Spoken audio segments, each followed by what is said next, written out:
Bonjour à tous, bienvenue dans cette vidéo. Faut-il investir dans l'immobilier en Pologne en 2026?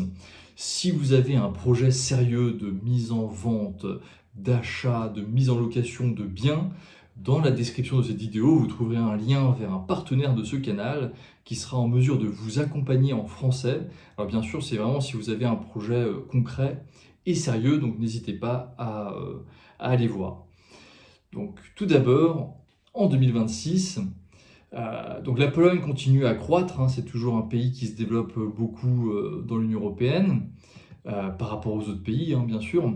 Mais cependant, donc depuis 2025 et au premier trimestre de 2026, en fait sur un an, quand on regarde, c'est la première fois en 12 ans qu'il y a une baisse des prix, notamment sur l'ancien, dans les plus grandes villes en Pologne. Donc ça montre vraiment qu'il y a une stabilisation et qu'en fait que le rush après le Covid, maintenant c'est arrêté et on est vraiment dans une stabilisation, voire une légère baisse. Donc il peut y avoir des opportunités en fonction de ce que vous cherchez. Donc par exemple à Varsovie, sur un an, donc c'est des données sérieuses, c'est des données de la Banque nationale de Pologne, donc c'est vraiment sur les transactions notariales, c'est pas sur les prix qu'on voit dans les annonces, qui ne sont pas, en fait, qui ne reflètent pas la réalité. Donc le prix à Varsovie au mètre carré moyen sur un an, donc entre le premier trimestre 2025 et le premier trimestre 2026, a baissé de 1,7%, à Cracovie 0%, donc stable, à Wrocław moins 0,3%, à Poznań moins 1,7% et à Gdańsk plus 6,2%. Donc Gdańsk, c'est la seule grande ville qui continue à augmenter, où les prix de l'immobilier continuent d'augmenter de manière conséquente. Aussi, pour le neuf, c'est pareil, Gdańsk plus 5,4%, Varsovie plus 0,2%, Kraków moins 1,7%, Wrocław moins 2,5%, Poznań plus 2,1%. Voilà, c'est pour vous donner un aperçu un peu. Alors soyez vigilants sur tout ce qui est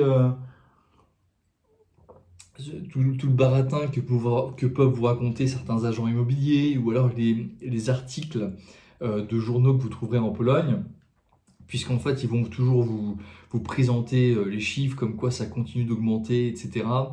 En fait ils parlent des prix d'annonce et pas des prix de transaction.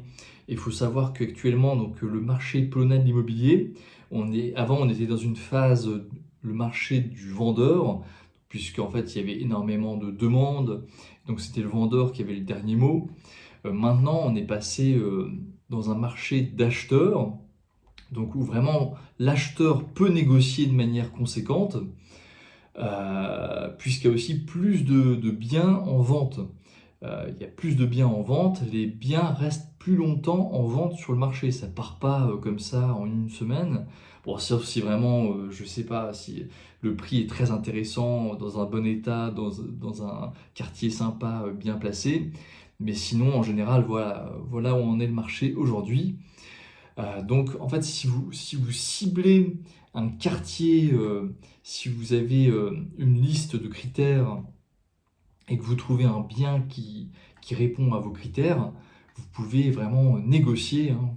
Vous pouvez, je pense, bien faire baisser le prix de 10% en fonction du prix affiché. Qu'est-ce que je peux vous dire d'autre?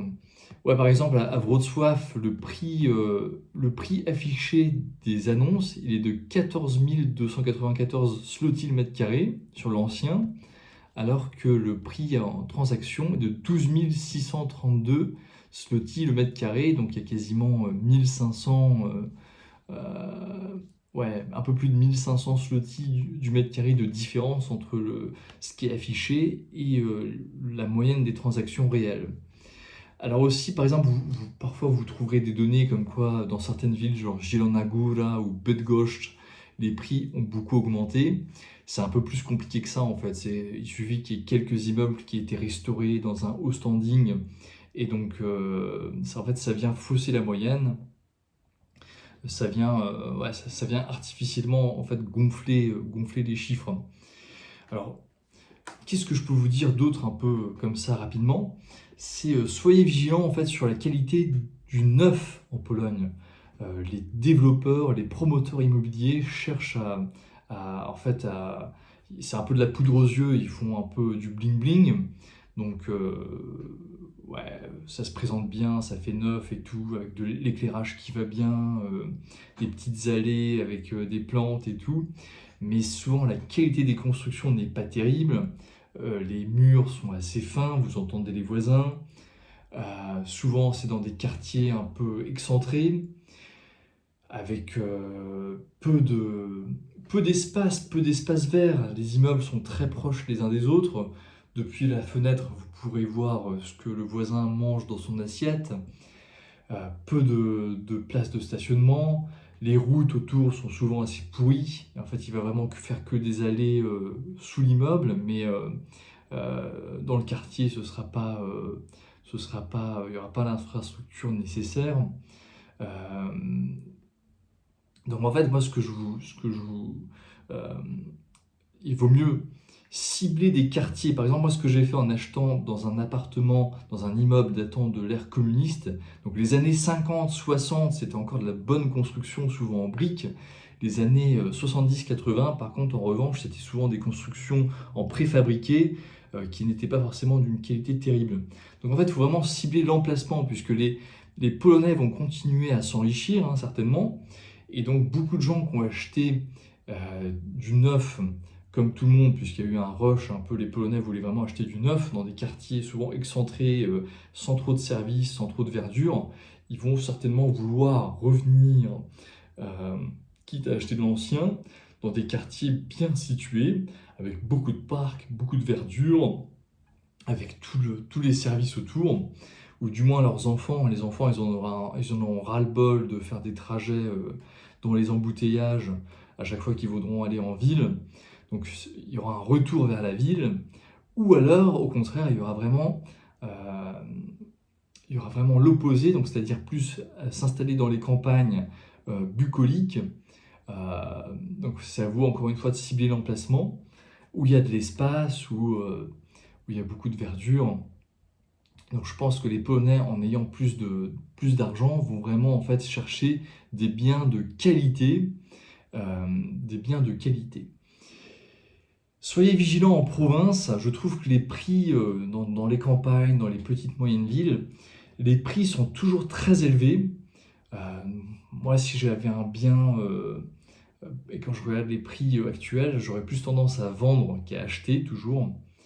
Euh, Par rapport à la France, je trouve que le rapport qualité-prix n'est pas terrible. Les maisons sont toujours très chères. Même, encore une fois, même dans les campagnes reculées, je trouve que c'est toujours assez cher.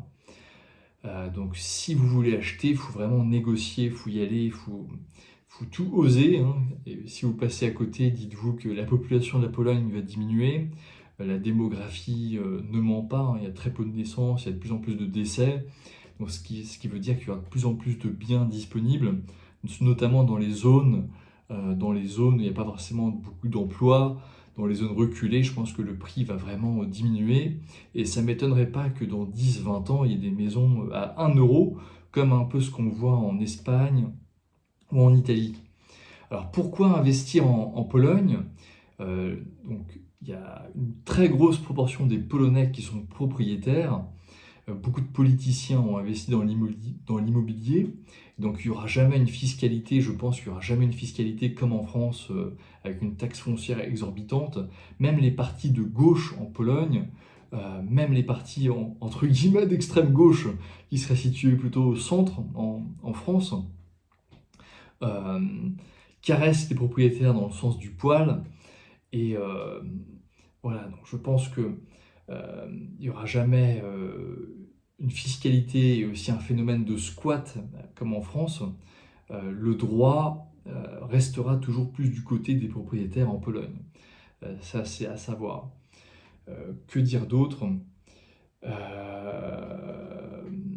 Écoutez, si vous avez des questions concrètes, n'hésitez pas à les poser dans les commentaires. Vous pouvez aussi me contacter par mail. Je donne mon adresse mail dans le descriptif de la vidéo. Oui, ce que je voulais dire, c'est qu'il y a quand même une uniformisation, notamment par rapport à tout ce qui est Airbnb, etc. Notamment à Gdańsk, Kraków, Warszawa, les grandes villes où il y a ce type de location s'est beaucoup développé Et donc les villes commencent à mettre en place, c'est dans les projets de loi, hein, une réglementation des locations courte durée. Donc prenez ça en compte aussi. Donc investir en Pologne en 2026, je pense, c'est surtout pour diversifier son capital, pour profiter quand même d'un pays qui a quand même toujours des perspectives de développement. Donc il faut juste vous dire que ce ne sera pas l'Eldorado, ce ne sera pas comme ce qu'on a pu voir ces 10 dernières années où les prix ont plus que doublé, voire triplé. Là, on entre vraiment dans une phase de stabilisation. Donc c'est à vous euh, de bien identifier le bien que vous recherchez. En fait, il faut être malin, il faut aller chercher la bonne affaire, négocier. Et je suis convaincu que vous pouvez toujours trouver des biens de qualité, notamment dans des quartiers à fort potentiel, puisque les Polonais, en s'enrichissant, auront de plus en plus de demandes pour de la qualité, alors que jusqu'à présent, en fait, ils voulaient surtout acheter du neuf pour quitter les immeubles vieillissants des centres-villes ou les immeubles communistes. Ils voulaient vraiment avoir du neuf un peu bling-bling. Mais je pense que cette tendance-là, on commence euh, on commence à arriver au bout de cette tendance.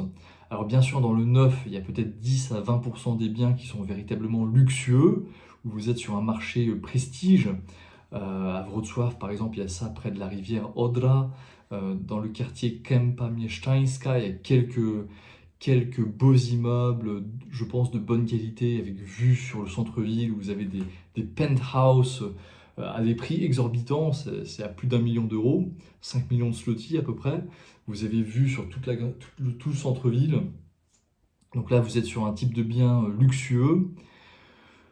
Pourquoi pas, si vous avez beaucoup d'argent et que vous êtes prêt quand même à négocier. Moi, je pense qu'il faut tout négocier aujourd'hui. Il faut vraiment les, les- les prix affichés en fait prennent toujours en compte une réalité où le marché du vendeur, alors que maintenant, encore une fois, on est vraiment dans le marché de l'acheteur. C'est un sujet passionnant, c'est un sujet passionnant. C'est vraiment une introduction, ce que je vous dis, c'est de manière très générale. Vraiment, il faut creuser, il faut chercher des informations, il faut parler à des professionnels. Moi, voilà, je vous présente juste quelque chose d'assez global. Je n'ai pas la prétention de vous dire que je connais tout. Mais donc, je pense qu'il y a quand même encore des bonnes affaires, mais il faut vraiment être très exigeant sur le prix, sur la qualité, sur l'emplacement. Voilà. Je vous dis à la prochaine. Je ne vais pas rentrer plus dans les détails. Bonne journée à vous. Ciao.